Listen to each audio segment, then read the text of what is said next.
የዛሬው ታሪካችን በአሜሪካ ታሪክ ውስጥ እጅግ አስገራሚና የተወሳሰበ የማንነት ስርቆት ስለፈጸመችው ኤስተር ሪድ ነው። የሁለተኛ ደረጃ ትምህርቷን ያቋረጠች፣ ነገር ግን የፌዴራል መርማሪዎችን በማታለል የአንዲት የጠፋችን ሴት ማንነት ተጠቅማ በታላላቅ የአይቪ ሊግ ዩኒቨርሲቲ ውስጥ የተንደላቀቀ ሕይወት የኖረች ሴት ታሪክ ነው።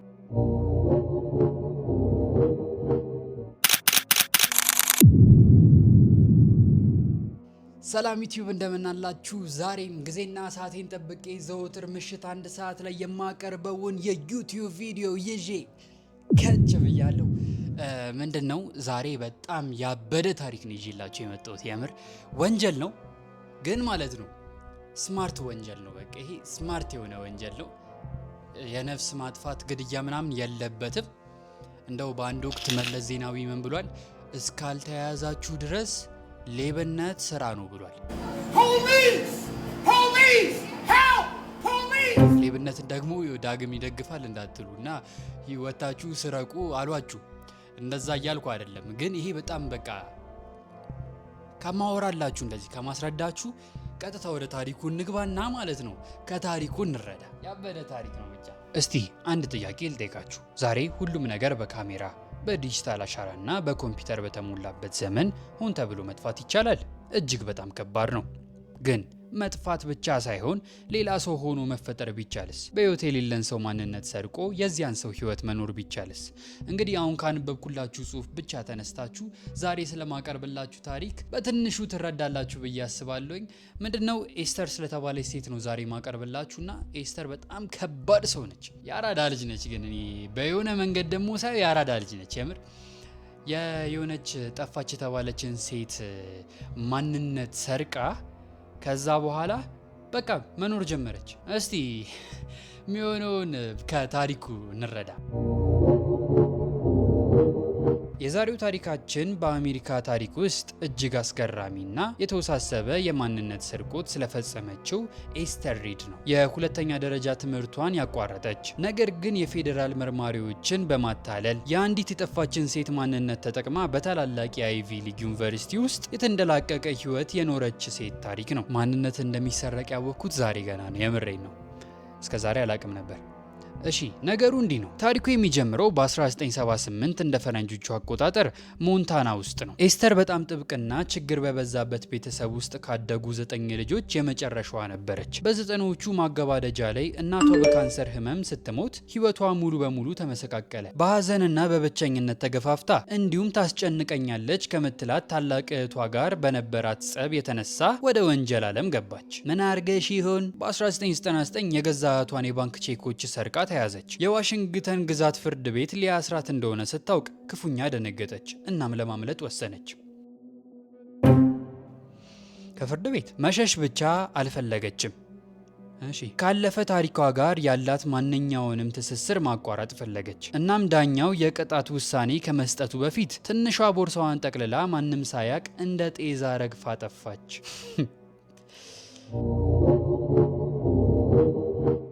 ምን አይነት ነገር ነው ማነበው? ቤተሰቦቿ ለቀጣዮቹ 10 ዓመታት አላዩአትም። ከአሜሪካን ፍርድ ቤት ማምለጥ ይቻላል ማለት ነው። ይከብዳል። አንድ ተራ ወንጀለኛ ፖሊስ እየፈለገው መደበቅ የሚችለው ገንዘብ እስኪያልቅበት ጊዜ ድረስ ብቻ ነው። ኤስተር ግን ተራ አልነበረች። እጅግ ብልህ ስለነበረች በነፃነት ለመኖር ከፈለገች መሸሽ ብቻ በቂዋ እንዳልሆነ ቀድሞውኑ ተረድታለች። ታዲያ እንደሷ ፍላጎት ሙሉ በሙሉ ሌላ ሰው መሆን ነበረባት። በቀጣዮቹ ጥቂት ዓመታት ኤስተር ራሷን እንደ እስስት እየቀያየረች ኖረች። ይመቻት የምር። ካሊፎርኒያ ግዛት ናታሊ ቦማን በሚል የፈጠራ ስም የኮሌጅ ትምህርት ጀመረች። እንዲሁም የዩኒቨርሲቲው የክርክር ክበብ ወይም ደግሞ ዲቤት ቲም ውስጥ ገባች። ሰዎችን በማሳመንና በማታለል ያላትን አስደናቂ ችሎታዋን ማሳየት ጀመረች። ግን እዚህ ላይ አንድ ትልቅ ችግር ገጠማት። ልክ እንደ ኤስተር በነፃ የፈጠራ ስም አሜሪካ ውስጥ የባንክ አካውንት መክፈት ወይም ከፌዴራል ተማሪዎች ብድር ማግኘት እንዲሁም ታዋቂ ዩኒቨርሲቲ ውስጥ መግባት አይቻልም። ማለትም በፈጠራ የተሰጠውን ማንነት ሲስተሙ አይቀበለውም። እውነተኛ የሆነ ማረጋገጫ ያለው የሶሻል ሴኩሪቲ ወይም ኤስኤስኤን ቁጥር ያስፈልጋል። ያስፈልጋታል። ታዲያ እዚህ ላይ ነው የኤስተር አስገራሚ የማታለል ብቃት የሚጀምረው። እስቲ ብቃቷን ከመስማታችን በፊት ሰብስክራይብ፣ ላይክ፣ ሼር አድርጋችሁ ተመለሱ። እስቲ አስቡት በህይወት ያለን ሰው ማንነት ብትሰርቁና ለአንድ ሲስተም ብትልኩለት፣ ለምሳሌ ለባንክ፣ ቶሎ ብሎ የባንክ ሪፖርቱ ላይ ስህተት እንዳለ ስለሚያይ ወዲያውኑ ያጋልጣቸዋል። የሞተ ሰውን ማንነት ብትጠቀሙ ደግሞ መንግስት ሞቷል ብሎ ስለመዘገበው ኮምፒውተሩ ጭራሽ አይቀበላችሁ። ታዲያ ከፍርድ ቤት ያመለጠችው ኤስተር የማንም ማንነት ብትሰርቅ ነው የኮሌጅ ትምህርቷን እየተማረችና ልክ እንደ ማንኛውም ሰው የፈለገችውን እያደረገች መኖር የቻለችው ለሚለው ጥያቄ ኤስተር እስካሁን ስትጠቀሙ የቆየችው የጠፉ ሰዎችን ማንነት በመስረቅ ነበር። አዎ የጠፉ ሰዎችን። በመጀመሪያ ኤስተር ኢንተርኔት ላይ ገብታ የጠፉ ሰዎችን ዝርዝር ማውጣት ጀመረች። ቀጥሎም የምትፈልገውን አገኘች። ብሩክ ሄንሰን። ብሩክ በዛው ካሊፎርኒያ የምትኖር ወጣት ነበረች። እንደ ፈረንጆቹ አቆጣጠር ጁላይ 4 1999 ዓ.ም ማለትም ልክ ኤስተር በጠፋችበት ዓመተ ምህረት ብሩክ በአካባቢዋ ከነበረ ድግስ ወይም ፓርቲ ከወጣች በኋላ ድንገት ጠፍታ ቀረች። የብሩክ ቤተሰቦች በሀዘን ተሰብረው ጫካ ለጫካ ሲፈልጓት ዓመታትን ፈጅተዋል። ኤስተር ግን ይሄ ቤተሰብ የገባበት የሀዘን ማጥ አላሳዘናትም። በህገወጥ መንገድ የብሩክን የልደት ሰርተፍኬትና ሶሻል ሴኩሪቲ አወጣች። ኤስተር ያየችው ያዘነን ቤተሰብ አልነበረም። እሷ ያየችው ንጹህና ምንም ዕዳ የሌለበትን የብሩክን ማንነት ነበር። የብሩክን ማንነት ሙሉ በሙሉ ከተላበሰች በኋላ ኤስተር እቅዷን አንድ በአንድ ማስፈጸም ጀመረች። በመጀመሪያ ወደ ኦሃዮ ግዛት ሄዳ መታወቂያ ወጣች። በመቀጠል የሃይስኩል ማጠናቀቂያ ፈተና ወይም ደግሞ ጂኢዲ ወሰደች። ከዛም የዩኒቨርሲቲ መግቢያ ፈተና ወይም ደግሞ ኤስኤቲ ተፈትና በራሷ አእምሮ እጅግ ከፍተኛ የሆነ 1400 ውጤት አመጣች። በዚህ አዲስ ማንነቷ በኒውዮርክ በሚገኝ ታዋቂ ኮሎምቢያ ዩኒቨርሲቲ ተቀባይነት አገኘች። በጣም የሚገርመው ደግሞ ይቺ ፖሊስ እየፈለጋት ያለች ወንጀለኛ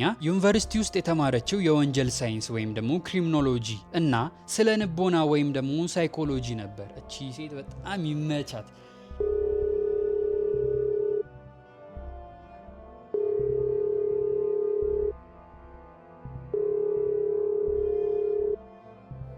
ወንጀል ግን እየደገፍኩ አይደለም፣ ግን አስተሳሰቧን እኔ ሳላደንቅ አላልፍም። የምሬን ነው። የሰው ማንነት ሰርቃ ከዛ ደግሞ ትልቅ ዩኒቨርሲቲ ውስጥ ገብታ ከዛ ደግሞ ትምህርቷን ያቋረጠችው ከስንተኛ ክፍል ነበር? ከ9 ነው ከ10 ረሳሁት። ብቻ ትምህርቷን ያቋረጠች ሴት ነች።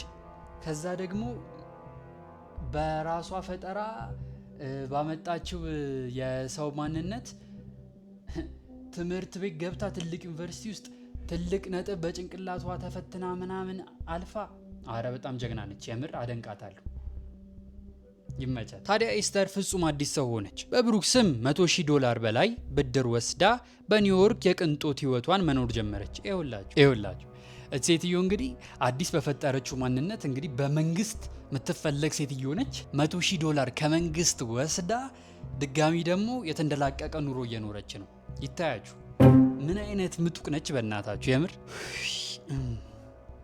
ይህ ብቻ አይደለም። ታዋቂ ከሆኑት ዌስት ፖይንት የጦር አካዳሚ ከሚኖሩት ልቅ ወታደራዊ መኮንኖች ጋር የፍቅር ግንኙነት ጀመረች። ነገር ግን ስለ ማንነቷ በጣም ሚስጥራዊ ስለነበረች የአሜሪካ የጦር ምርመራ ክፍል ወይም ደግሞ አርሚ ሲአይዲ ይቺ ሴት የውጭ ሀገር ሰላይ ወይም ደግሞ ስፓይ ልትሆን ትችላለች ብለው እስከ መጠርጠርና እስከ መመርመር ደርሰው ነበር። ሚችል አጠፋ እኮ ልጅቷን። ወታደሮቹ ብዙ ጥያቄ እንዳይጠይቋት የአውሮፓ የቼስ ቻምፒዮን ነኝ፣ በጣም ሀብታም ከሆኑ ቤተሰቦች ነው የመጣሁት እያለች በሚገርም ሁኔታ ታታልላቸው ነበር። እንዲሁም ቤተሰቦቿ እንደሆኑ አስመስለው በስልክ የሚደውሉላት ሰዎች በገንዘብ ትቀጥር ነበር። ማታለሏ እጅግ የላቀ ነበር። ግን እሷ ኒውዮርክ ውስጥ በደስታ ስትንደላቀቅ የእውነተኛዋ የብሩክ ቤተሰቦች በሳውዝ ካሮላይና የጠፋች ልጃቸውን እያሰቡ በእንባ እየተራጩ ነበር። ማንኛውም የውሸት ህንፃ አንድ ቀን መደረመሱ አይቀርም። እዚህ ጋ ነው ልትታሰር ነው መሰለኝ።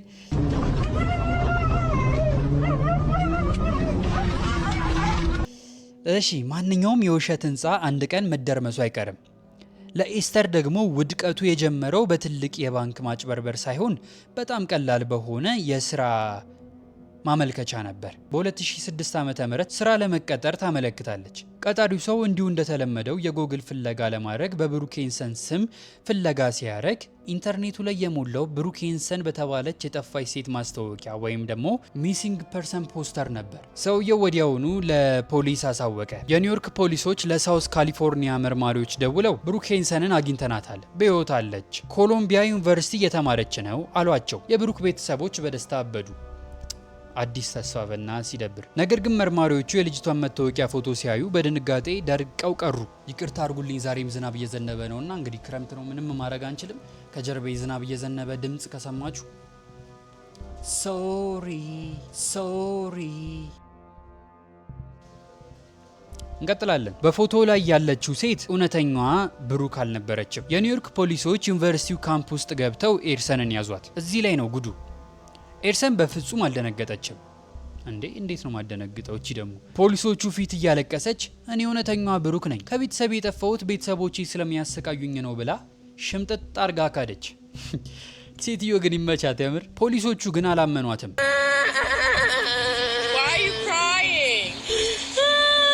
እውነተኛዋ ብሩክ መሆኗን ለማረጋገጥ የዲኤንኤ ናሙና መውሰድ እንዳለባቸው ነገሯት። ኤስተር ልክ እንደ አደገኛ ቁማርተኛ ምንም ሳትፈራ እሺ ብላ ከጉንጯ ላይ ናሙና እንዲወስዱ ፈቀደችላቸው።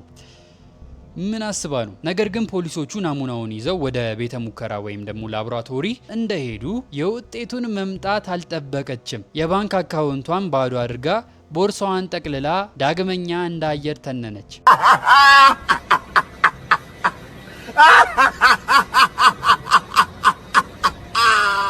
አየር ደግሞ ማይታይ ነገር ነው። ኬት ያገኟት? ያሳዝናል። እኔ አሁን በፖሊሶቹ ቦታ በሆነና አንደኛው ፖሊስ በሆነ እኔ በጣም ይደብረኛል።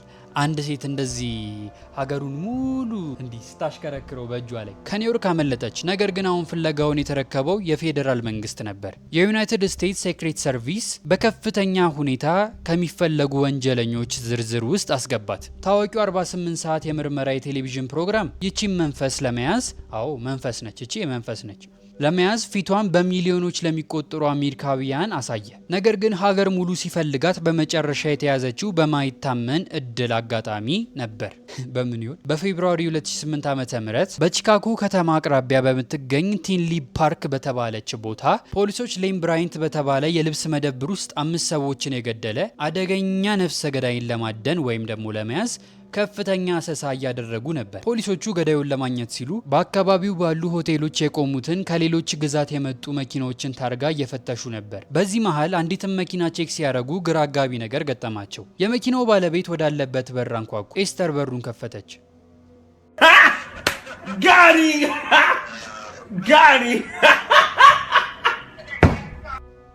ኤስተር መጨረሻሽ በቃ ይሄ ነው መጨረሻሽ።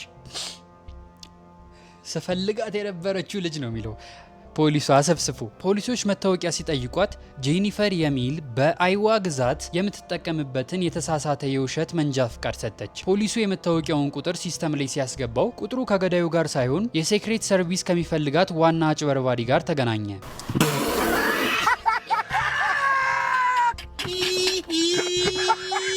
ከ9 ዓመት ድብብቆሽ ሩጫ በኋላ መንፈሷ ኤስተር በድጋሚ በካቴና ታሰረች። ይመቻት። 9 ዓመት አለፋቻቸው። በእነሱ ብር በላች፣ ጠጣች፣ ፍቅረኛ ያዘች፣ ተማረች፣ ከዛ ተያዘች። አሁን እድሜ ልክ ነው የምትታሰረው ብዬ አስባለሁ። እንግዲህ መጨረሻዋ እንደዛ ይመስለኛል። ከታሰረች በኋላ ለ48 ሰዓት የሚሰኘው የቲቪ ፕሮግራም ጋዜጠኛ ፒተር ቫን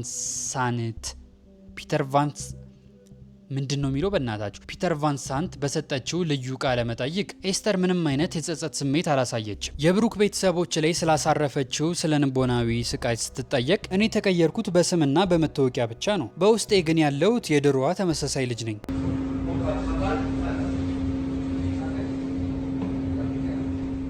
በማለት በፍጹም ቀዝቃዛ ስሜት መለሰች። በሳውዝ ካሊፎርኒያ ፌዴራል ፍርድ ቤት ግን የእውነተኛዋ የብሩክ አክስት ሊሳ ሂንሰን በዳኛው ፊት በመቆም ኤስተር በቤተሰቧ ሀዘን ላይ እንዴት እንደተጫወተችበትና ያሳለፉትን የስቃይ ዓመታት በለቅሶና በቁጣ ገለጸች።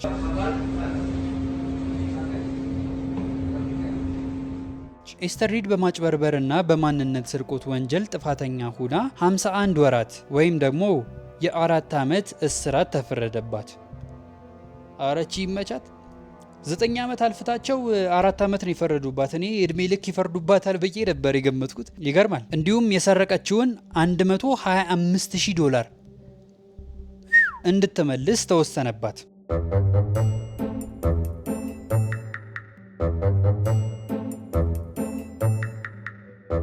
ኤስተር ሪድ ከራሷ ታሪክ እየሸሸች የሌሎችን ህይወት እየሰረቀች 10 ዓመታትን አሳልፋለች። ነገር ግን በመጨረሻ ላይ አንድ ትልቅ እውነት ተማረች። የቱንም ያህል ብንሮጥና የሌላን ሰው ህይወት ብንሰርቅ ከራሳችን እውነተኛ ማንነት መቼም ማምለጥ እንደማንችል ተረዳች። God have mercy upon us. የዛሬው እጅግ አስገራሚ ታሪክ ይህንን ይመስል ነበር። እናንተ ስለ ኤስተር አስገራሚ የማጭበርበር ወንጀል ምን ተረዳችሁ? እና ደግሞ በአጋጣሚ ስትያዝስ ምን ተሰማችሁ? ይህንን በኮመንት ላይ ምናምን ነገር ጻፉልኝ። ለዛሬ ያዘጋጀውላችሁ ታሪክ ይህንን ይመስል ነበረ። ስላዘጋጀውላችሁ ደስ ብሎኛል። ነገ በአዲስ ታሪክ በአዲስ ኢነርጂ ምሽት 1 ሰዓት ላይ እስክንገናኝ ድረስ ሰብስክራይብ፣ ላይክ፣ ሼር እያረጋችሁ ይጠብቁኝ። ቻው።